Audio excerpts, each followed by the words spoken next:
తాగి 50 మంది అస్వస్థతకు గురైన ఘటన నంద్యాల జిల్లాలో చోటు చేసుకుంది.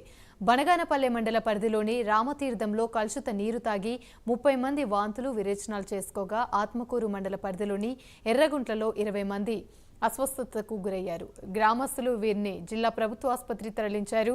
ప్రస్తుతం వీరి పరిస్థితి నిలకడగా ఉన్నట్లు వైద్యులు తెలిపారు. గ్రామ పంచాయతీ అధికారుల నిర్లక్ష్యం వల్లే త్రాగునీరు కలుషితమైనట్లు గ్రామస్తులు ఆరోపిస్తున్నారు.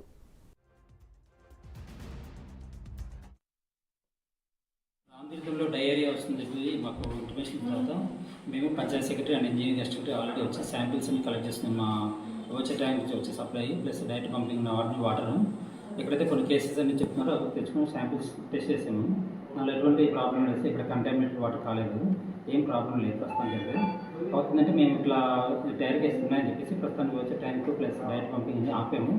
ప్రస్తుతం ట్యాంకుల ద్వారా ఒక 4 ట్యాంకులు 5,000 లీటర్లు 4 ట్యాంకుల ద్వారా సప్లై చేస్తున్నాము. దానికి డొనేషన్ చేసి సప్లై చేసి వాళ్ళ ప్రజలకు ఎటువంటి ప్రాబ్లం లేకుండా దాదాపు డైలీ ఒక 1 lakh వాటర్ సప్లై చేసేట్టుగా ప్లాన్ చేసుకున్నాం. ఆల్రెడీ ఒక్కొక్క రూట్లో విధంగా వేస్ట్ మెయింటైన్ చేసుకొని రేపు నుంచి అన్నిటికీ ఉన్న పశువులు ఎక్కువ ఉన్నాయి ఇక్కడ. సో దానికోసం ఎక్కువ ఎక్స్ట్రా వాటర్ పెడుతున్నాము. ఎటువంటి ప్రజలకు ఇబ్బంది లేకుండా రేపంతా నార్మల్గా ఎప్పుడు వాటర్ సప్లై చేసుకుంటూ చేస్తున్నాం అంటే త్రూ ట్యాంకుల ద్వారా. ఏం లేదు సార్, వాటర్ నుంచి లీకేజ్ చేసి వాంతులు బెదురవుతున్నాయి. వాంతులు బెదురవుతున్నాయి. 20 మంది జాబ్ చేసి ఊరంతా అట్లా ఉందా పరిస్థితి? ఎన్ని రోజుల నుంచి వస్తున్నది వాటర్ అట్లా?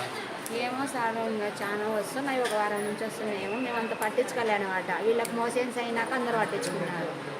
ఇట్లా ఇంతవరకు ఏం పట్టించుకోలేదు. విజయవాడలో 6 ఏళ్ల బాలుడి